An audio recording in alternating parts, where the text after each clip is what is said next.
এক রমজান মাসে যে কত বেদাত আছে একবারে মনের ইয়াতে সাদ করে বলে নিচ্ছে। আর ইফতার সাহারির খাওয়ার 5 মিনিট আছে, আপনারা তাড়াতাড়ি সাহারি খান। মা বোনেরা আপনারা উঠুন। আর কে যে কি করছে, গাজাল পড়ছে। যদি উমর রাদিয়াল্লাহু তাআলা বেঁচে থাকতেন সবার আজীবন জেল হতো। উমর রাদিয়াল্লাহু তাআলা বেঁচে না থাকার কারণে সবাই পাপ করার সুযোগ পেয়েছে, মুখ খুলতে পাবে না, শুধু আজান, শুধু আজান। কোরআন মাজিদ পড়তে পাবে না, গাজাল পড়তে পাবে না, বলতে পাবে না। আপনি যে চিল্লাচিল্লি করছেন অত তো আর একজন যে তাহাজ্জুদ পড়ছে। আমি তো ইমামের সাথে তারাবি পড়ি না, আমি তো নিয়মিত তাহাজ্জুদই পড়ি রাতে, ওই একই সালাত, যেটাই তাহাজ্জুদ সেটাই তারাবি। তা আপনি যে চিল্লাচিল্লি করছেন তা আমার সালাতের কি হলো?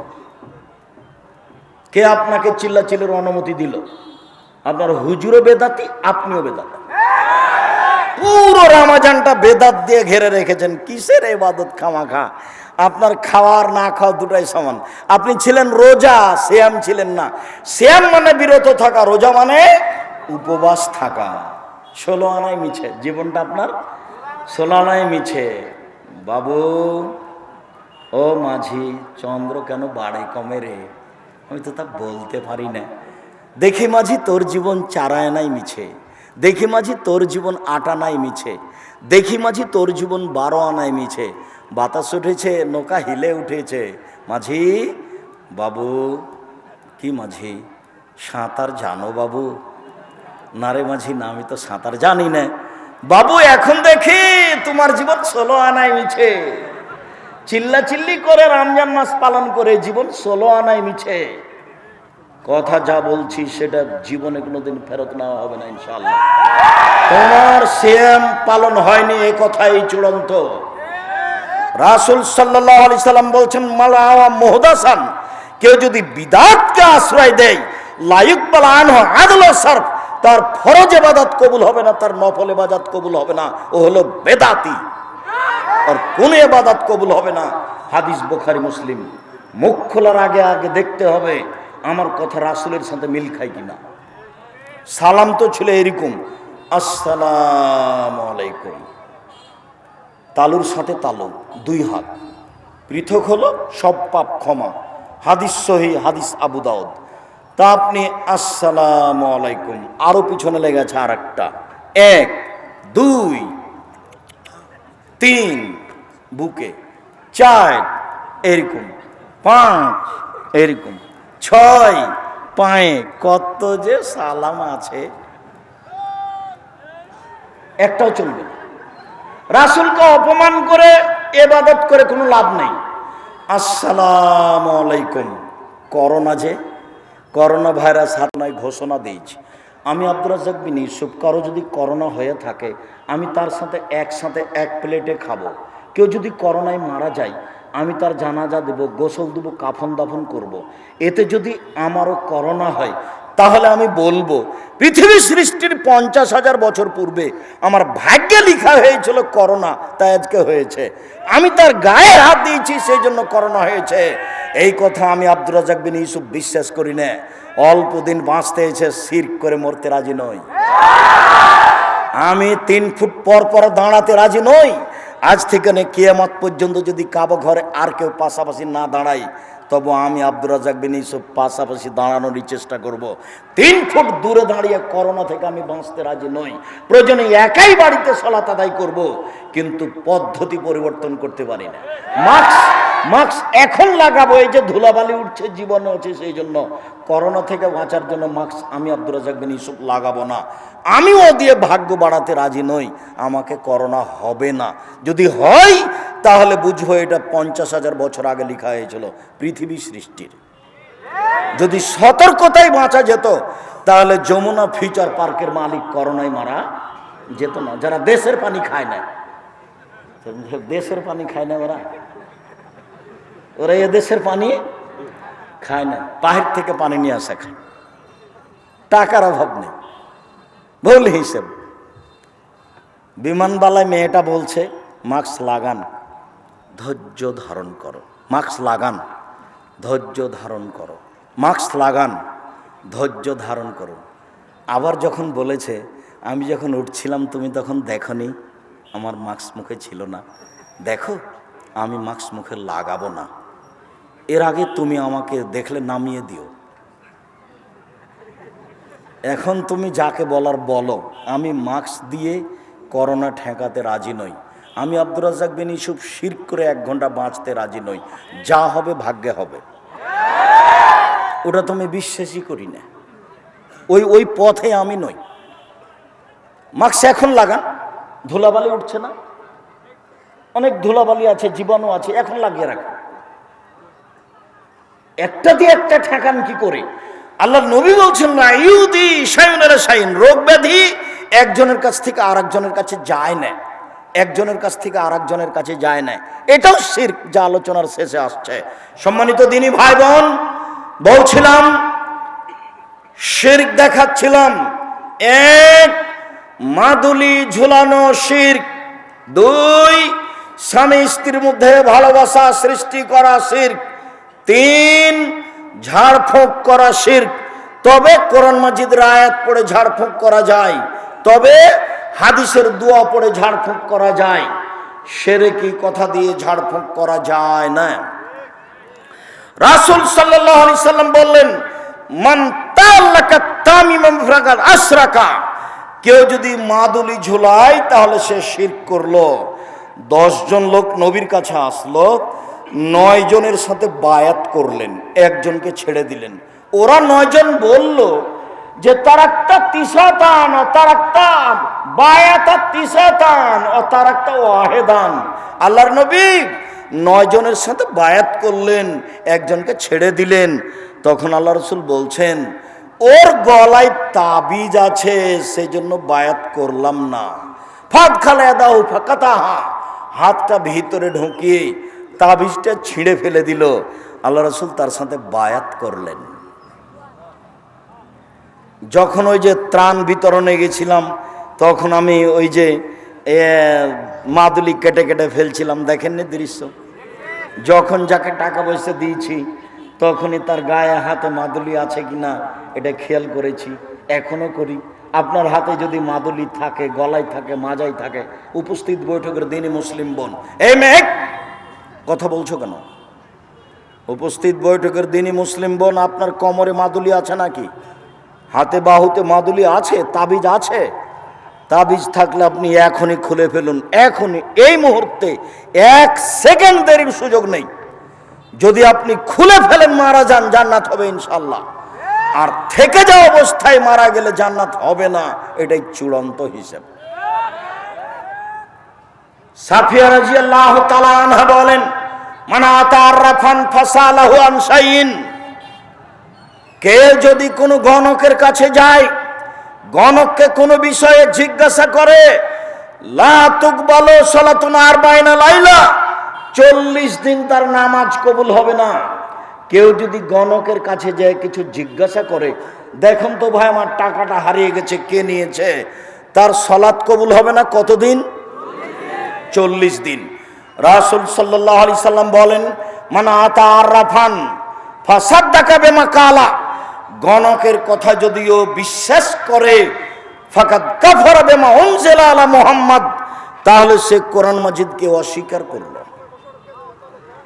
এবার আপনার কাছাকাছি বাড়িতে চলে আসি, আপনার ঘরে প্রবেশের জন্য যাচ্ছে, দেখেন ওয়াকেদ আল-লাইসি রাদিয়াল্লাহু তাআলা আনহু বলেন আল্লাহর নবী হুনাইনের যুদ্ধে গেলেন, তো একটা গাছের পাশ দিয়ে যাচ্ছিলেন, ইউকালালাহা জাত আনোয়াতিন, সেই গাছের নাম হলো জাত আনোয়াত।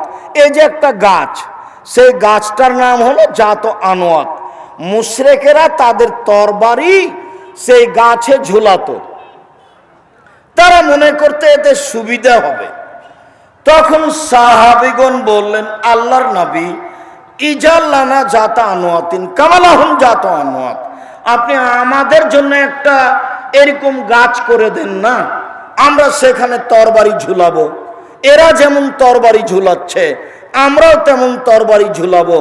তখন আল্লাহ রাসূলের উত্তরটা শোনেন তো, আমার দিকে চেয়ে থাকবেন, এই ছেলে বসো, তুমি কোনো কাজ দেখাচ্ছ আমাকে?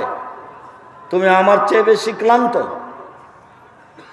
আপনার তো একটা ইতস্তবোধ থাকতে হবে, আমি তো ক্লান্ত, আমি তো আপনার বিরক্তির আগেই কথা শেষ করব। কাজেই দয়া করে আপনি আমাকে কোনো কাজ দেখাবেন না। বিনীত অনুরোধ, আপনি কাজ আমাকে দেখিয়ে পরিবেশ নষ্ট করবেন না। সাহাবীগণ বললেন, একটা গাছ আমাদের জন্য করে দেন, ওদের যেমন গাছ আছে। তখন আল্লাহ রাসূল প্রথমে বলছেন, সুবহানাল্লাহ, হায় হায় হায় হায়, এটা কি কোনো কথা হলো? সুবহানাল্লাহ, হাযা কালাকুম মুসা। আরে এটা তো মুসার সম্প্রদায় যা বলেছিল সেটাই হয়ে গেল। মুসা আলাইহিস সালামের সম্প্রদায় বলেছিল, ইজাল্লানা ইলাহান কামালাহুমা আলাইহা, মুসা আপনি আমাদের একটা মাবুদ করে দেন, যেমন ভাবে ইহুদি খ্রিস্টানদের অনেক মাবুদ আছে। ভারতে আছে সরস্বতী, ভগবতী, কালী, দুর্গা। সৌদি আরবে আছে লাত, মানাত, উজ্জা। আগে ছিল ইয়াউক, এগুস, নাসর। এইরকম ভাবে চিরদিন মানুষ মূর্তি পূজা করেছে। তা আপনি মুসা আলাইহিস সালাম, আপনি একজন নবী, আমাদের জন্য একটা মাবুদ করে দেন, ওদের জন্য যেমন মাবুদ আছে। ছি ছি ছি ছি ছি, তোমরা একটা গাছের দাবি করে মুসা আলাইহিস সালামের সম্প্রদায় যা করেছিল তাই করেছ, এটা কথা হলো? আমার কাছে একটা গাছের দাবি করলে কেন? গাছের দাবি কেন করলেন? তরবারিটা ওখানে ঝুলিয়ে রাখবেন, তাহলে জয়ী হবে, এইটুকু সুবিধে। এই হাদিস দিয়ে কে বড় ক্ষতিগ্রস্ত বয়ে এদেশে যত সুবিধা নেওয়া আছে সবকে শিরক বলা আছে। এটা দিয়ে বলা আছে জন্মদিবস শিরক। আগের দিন আপনি কেন খানা পানি করবেন না? গাছে তরবারি ঝুলালে কি হবে? গাছে তরবারি ঝুলানো আল্লাহ রাসূল নিষেধ করলেন কেন? সবারই এরকম মাবুদ ছিল, কিছু সুবিধা নিত। কাবা ঘরের সাথে একটা মাবুদ ছিল, তার নাম হবল। এটা হলো ইহুদি খ্রিস্টান নয়, মুহাম্মদ সাল্লাল্লাহু আলাইহি সাল্লামের বাপ, চাচা, দাদা না খালু যারা, ওরা একে আল্লাহ বলে মানত, তার নাম হবল।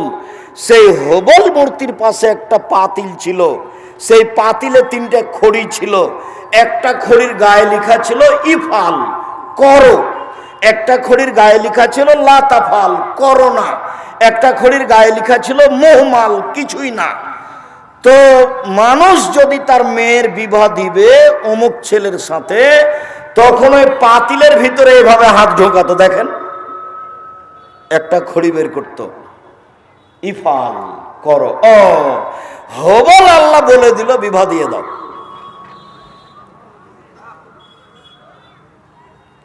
লাতাফাল, করো না। হবল আল্লাহ বলে দিল বিবাহ দিতে হবে না। এই বিশ্বাসে চলে আসছিল। বিশ্বাস, তারই নাম আকীদা, বিশ্বাস। মূর্তির সামনে কলা দেওয়া হয়েছে, জিলাপি দেওয়া হয়েছে, তারাও জানে যে খেতে পারবে না, তবুও করছে কেন? তার নাম বিশ্বাস, তার নাম আকীদা, তার নাম বিশ্বাস। সম্মানিত দিনী ভাই বোন, রাসূল সাল্লাল্লাহু আলাইহি সাল্লাম যখন কাবা ঘরে ঢুকলেন, তখন কাবা ঘরে কতটি মূর্তি ছিল? 360টি। রাসূলের হাতে একটা ছিল লাঠি। তিনি আঘাত করে মূর্তিগুলি ভাঙতে লাগলেন আর মুখে বলতে লাগলেন, জাল হক এসেছে সত্য, ওয়াজাকাল বাতিল চলে গেছে মিথ্যা।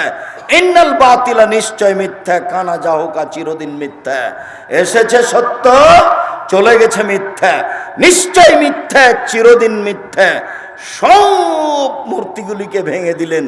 মূর্তিগুলি ছিল তার বাপের, মুহাম্মদ সাল্লাল্লাহু আলাইহি সাল্লামের পিতার। বলেন তো, মুহাম্মদ সাল্লাল্লাহু আলাইহি সাল্লামের পিতা এখানে কে? ইব্রাহিম আলাইহিস সালাম। ভুলে যাচ্ছেন? এই যে যে যে যে সেদিন বলছিলাম না, জিবরাইল আলাইহিস সালাম আমাদের নবীকে নিয়ে গেছেন সপ্তম আকাশের উপরে।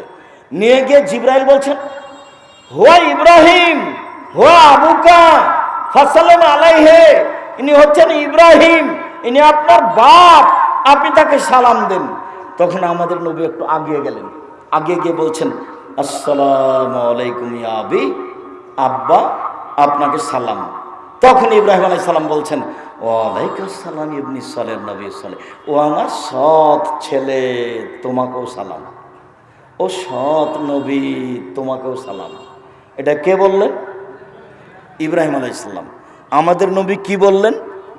আব্বা আপনাকে সালাম। তো ইব্রাহিম আলাইহিস সালাম কি বললেন? ও আমার সন্তান, তোমাকেও সালাম। কাবা ঘরে কার মূর্তি ছিল? ইব্রাহিম আলাইহিস সালামের। ইসমাইল ইসহাকের। সম্মান করা শিরক।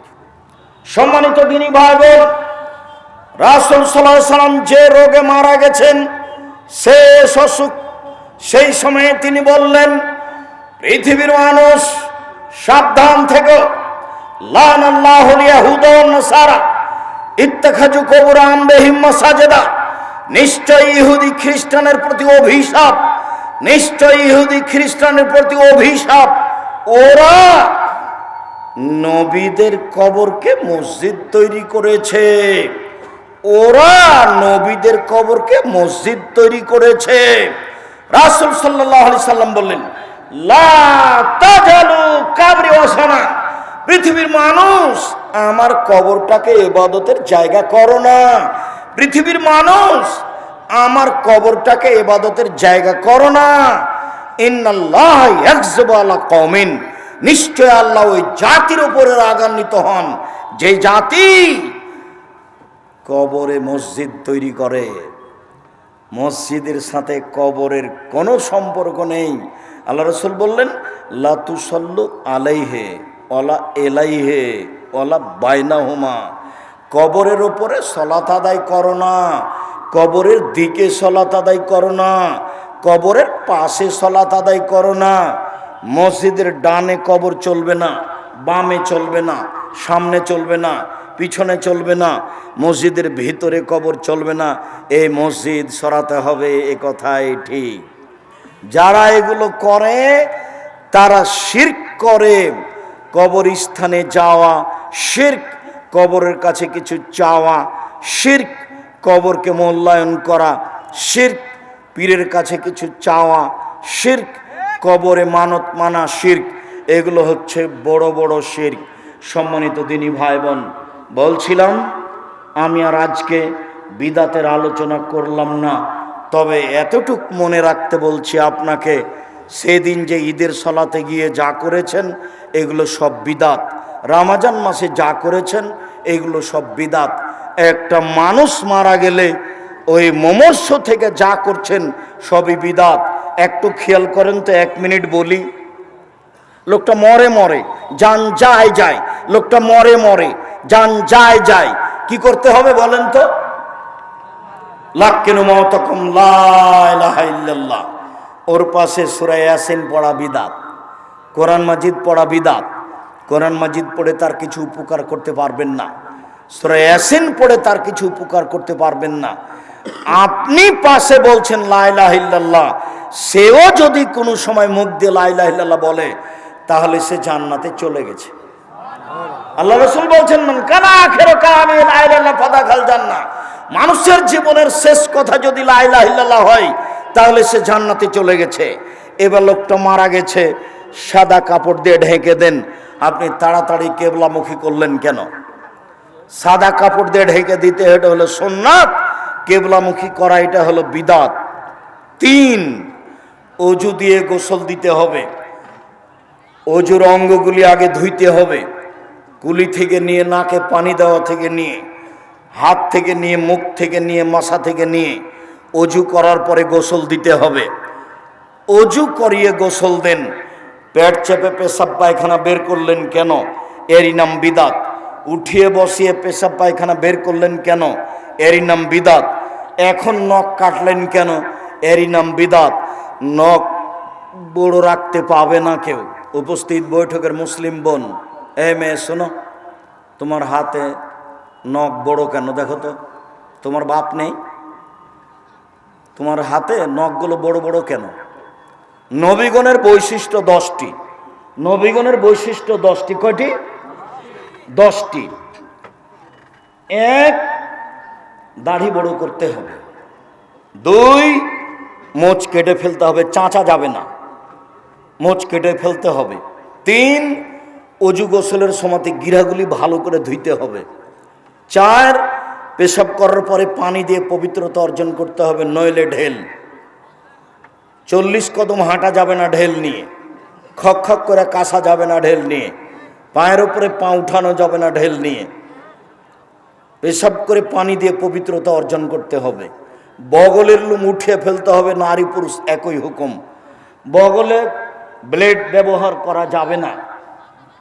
নিচের লুম পরিষ্কার করতে হবে, নারী পুরুষ ঊর্ধ্বে টাইম 40 দিন, যেভাবে সম্ভব, যা দিয়ে সম্ভব, তবে 40 দিন নারী পুরুষ একই হুকুম। নখ কেটে ফেলতে হবে, কাজফুল আসফার। শুক্রবারের দিন, বৃহস্পতির দিনে হিসাব করতে হবে, একটুকু বড় হয় না যেন। মেয়েদের নখ বড় আছে, আপনার মেয়ে এ শিক্ষিতা মেয়ে নয়, এ হচ্ছে বন্য বর্বর অশিক্ষিতা মেয়ে। নখে নেইল পালিশ দিতে পাবে না মেয়েরা। নখে নেইল পালিশ দেওয়া ইহুদি খ্রিস্টানদের পতিতালয়ের মেয়েদের বৈশিষ্ট্য। নখে নেইল পালিশ দেওয়া কার বৈশিষ্ট্য? ইহুদি খ্রিস্টানদের পতিতালয়ের মেয়েদের বৈশিষ্ট্য নখে নেইল পালিশ দেওয়া। মহিলারা হাতে মেহেদি দিবে, হাতের নখে তো দিবেই, পায়ের নখে দিতে হবে। মহিলারা হাতের নখে এবং পায়ের নখে মেহেদি দিতে বাধ্য, দিতেই হবে। একজন মহিলা আল্লাহ রাসূলের কাছে একটা পত্র দিয়েছিল। তা আল্লাহ রাসূল পত্রটা নেওয়ার পরে বলছেন, কি ব্যাপার, এই হাতটা পুরুষের না মহিলার? পুরুষের যদি হয় তাহলে মেহেদি নেই, ভালো কথা। মহিলার যদি হয় তাহলে মেহেদি নাই কেন? মহিলার হাতে মেহেদি ছিল না, তিনি নিন্দা করলেন। তার মানে মহিলারা হাতের নখে পায়ের নখে মেহেদি দিতে বাধ্য, দিতেই হবে। মহিলারা এমন কিছু মুখে হাতে লাগাবে যা দেখতে পাওয়া যায়, গন্ধ পাওয়া যায় না, যা দেখতে পাওয়া যায়, গন্ধ পাওয়া যায় না। বিউটি পার্লারে তারা ঢুকতে পাবে না, ঢোকা নিষেধ। ওখানে ভুরু তুলে চিকন করা হারাম, ওখানে দাঁত ছিলে চিকন করা হারাম। তবে বিউটি পার্লারে যা কিছু পাওয়া যায় সেগুলি মহিলারা মুখে হাতে লাগাতে পারে। ওরা এমন কিছু লাগাবে যা দেখতে পাওয়া যায়, গন্ধ পাওয়া যায় না। পুরুষ মানুষ এমন কিছু ব্যবহার করবে যা গন্ধ পাওয়া যায়, দেখতে পাওয়া যায় না। পুরুষ মানুষ এমন কিছু ব্যবহার করবে যা দেখতে পাওয়া যায় না, গন্ধ পাওয়া যায়।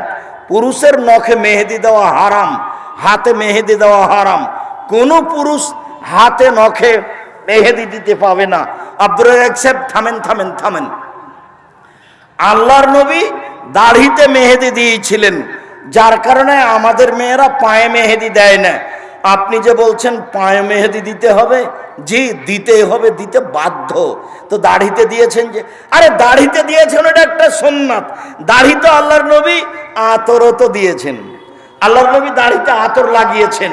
কিন্তু আবার যারা ঋতুবতী মহিলা গোসল করে পবিত্র হবে তাদেরকে লজ্জা স্থানে আতর ব্যবহার করতে বলেছেন আল্লাহর নবী। তা আতর যে আল্লাহর নবী দাড়িতে লাগিয়েছেন, এইবার যেখানে যেটা ব্যবহার করেছেন সেটা সুন্নাত, অতএব নখ কেটেই ফেলতে হবে, জরুরি। সকাল হয় না যেন উপস্থিত বৈঠকের মুসলিম বোন, এ মেয়ে তোমাকে সাবধান করছি, এখন বাড়িতে গিয়ে প্রথম কাজ যেটা সেটা হলো নখ কেটে ফেলা। দ্বিতীয় কাজ যেটা সেটা বাড়িতে যেন কোনো ছবি মূর্তি না থাকে, যেন কাঁকড়া না থাকে। ভেঙে চুরে ইমানদার হয়ে রাত্রে ঘুমাবা। বক্তব্যের সাথে মুনাফিকি করে রাত্রে ঘুমিয়ে জান্নাত পাওয়ার চেষ্টা করিও না, হিসাব ভুল।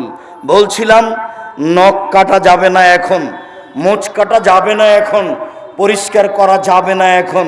লোকটা মারা গেছে, সব বিধান বন্ধ, নখ কাটা বন্ধ, মোচ কাটা বন্ধ, নিচের লুম পরিষ্কার করা বন্ধ। এখন শুধু অজু দিয়ে গোসল দিতে হবে, সবই বেদাত। অজু দিয়ে গোসল দিয়ে 3টে কাপড়, ছেলের জন্য, মেয়ের জন্য, সবার জন্য। লাশটাকে 3টে কাপড়ের উপরে রেখে দেন, 3টেই সমান, ছোট বড় হতে পারে। ডান দিকের কাপড়টা আগে উঠিয়ে, বাম দিকের কাপড়টা পরে উঠিয়ে আপনি রশি দিয়ে 3টে বেঁধে দেন। মহিলাকে গোসল দিবে মহিলা, পুরুষকে গোসল দিবে পুরুষ।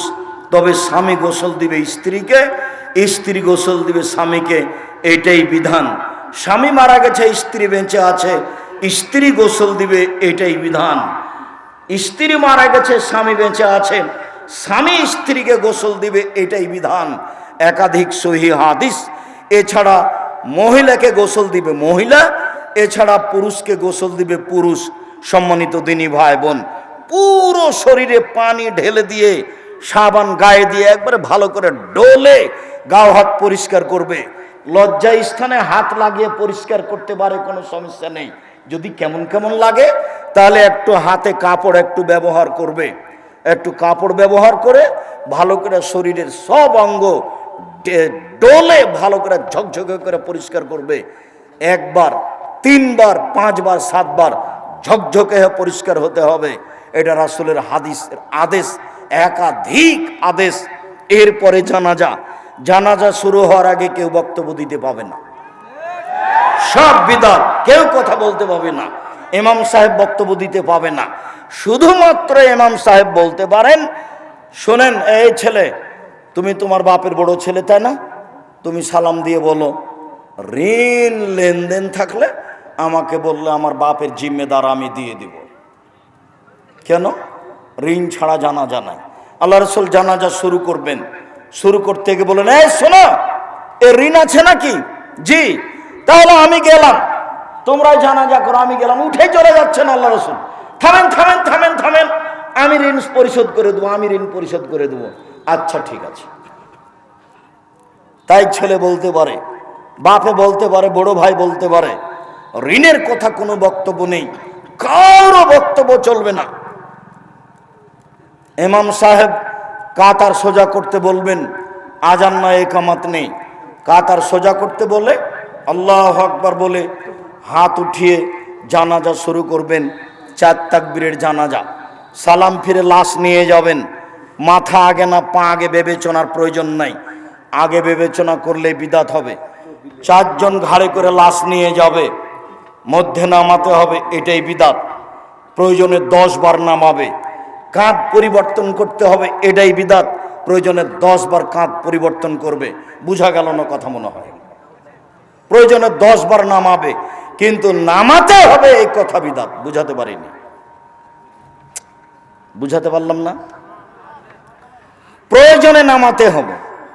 কাঁধ আমার ব্যথা করছে তাই আমি নামিয়ে দিলাম, প্রয়োজনে কয়বার নামাবো? 10 বার নামাবো, কিন্তু নামাতে হবে, এইটা বিদাত। বুঝা গেল না কথা? কাঁধ পরিবর্তন করতে হবে, এটা বিদাত। প্রয়োজনে 10 বার কাঁধ পরিবর্তন করব, কিন্তু পরিবর্তন করতে হবে, এটা বিদাত। যেমন ভাবে ইতিকাফ কোনো মহল্লাতে যদি না করে তাহলে মহল্লাবাসী পাপী হবে, এই কথা মিথ্যে। তাই তারা একজন মাওলানাকে অমুক গ্রাম থেকে ধরে নিয়ে এসেছে, ধরে নিয়ে বলছে আমাদের মহল্লাতে একটু ইতিকাফ করে আমাদের বাঁচানো। একবারে নগদ মিথ্যা কথা। লোকটাকে কবরে নামাতে হবে, বিসমিল্লাহ ওয়া আলা মিল্লাতি রাসূলিল্লাহ সাল্লাল্লাহু আলাইহি সাল্লাম। ডান কাতে রাখতে হবে, গোটাটাই ডান কাতে একবারে ওয়ালের সাথে লাগিয়ে দিয়ে মুখখান কেবলার দিকে মুখ করে দেওয়া বিদাত। পুরোটা লাগিয়ে দিতে হবে কেবলামুখী করে। 3 অঞ্জলি মাটি দিতে হবে। ভর্তি হয়ে গেছে, আটা মাটি লাগবে না, বাড়ি চলে যান, ডবল নেকি পাবেন। মানুষ বেশি তাই ডালিতে করে মাটি নিয়ে সবার হাতে ছয়ে নিল, এটা হলো বিদাত।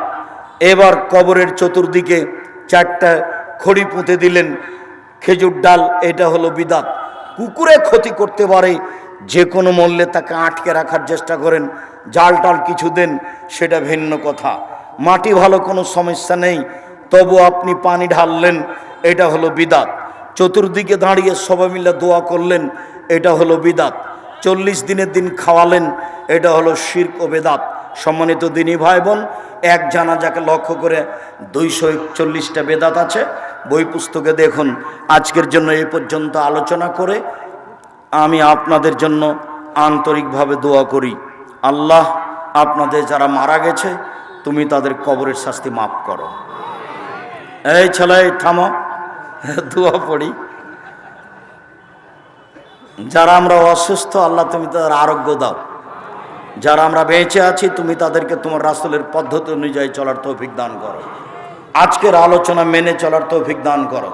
এ দাবি, এ দোয়া তোমার দরবারে রেখে আজকের আলোচনা এখানে শেষ করলাম। সুবহানাকাল্লাহুম্মা ওয়া বিহামদিকা আশহাদু আল্লা ইলাহা ইল্লা আনতা আস্তাগফিরুকা ওয়া আতুবু ইলাইক। আসসালামু আলাইকুম। কয়েকটা জিজ্ঞাসা, ছাগল গরু বা অন্যান্য প্রাণীর বান করার বিধান কি? বান করার বিধান মানে কি? আবার গরুর কৃত্রিমভাবে, জি গরুর কৃত্রিমভাবে প্রজনন করা যায়, কোনো সমস্যা নেই। দেখো, জরুরি জিজ্ঞাসা না থাকলে ফিতনামূলক কোনো জিজ্ঞাসা দিও না। খালাতো ভাইয়ের মেয়েকে বিয়ে করা যাবে?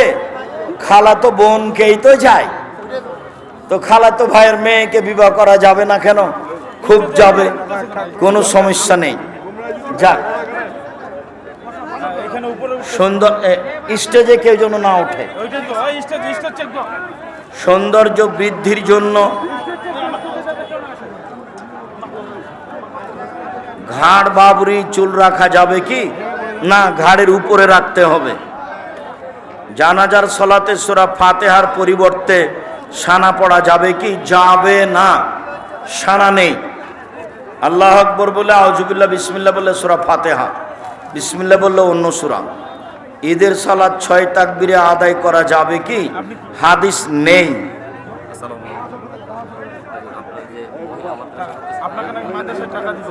আচ্ছা আচ্ছা, জাযাকুমুল্লাহ খাইর।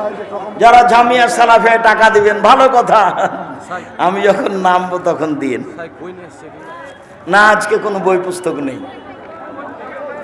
আমরা 5ম শ্রেণীর 9ম শ্রেণীর পাঠ্য বইয়ে পড়েছি আল্লাহ নিরাকার, আল্লাহর আকার আকৃতি আছে, নিরাকার নন, নিরাকার কথা মিথ্যা। আসসালামু আলাইকুম ওয়া রাহমাতুল্লাহ। ওস্তাদ, আমার একটা অনুরোধ, আপনি যখন কোনো হাদিস বলবেন তখন হাদিসের নাম এবং হাদিসের নাম্বার, না হাদিসের নাম্বার আমি বলি না। প্রিয় শায়েখ, আসসালামু আলাইকুম।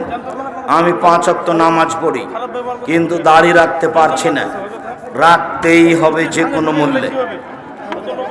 আমি আমার মায়ের মাথায় হাত রেখে একটা ওয়াদা করেছিলাম, কিন্তু আমি তা পালন করতে পারছি না।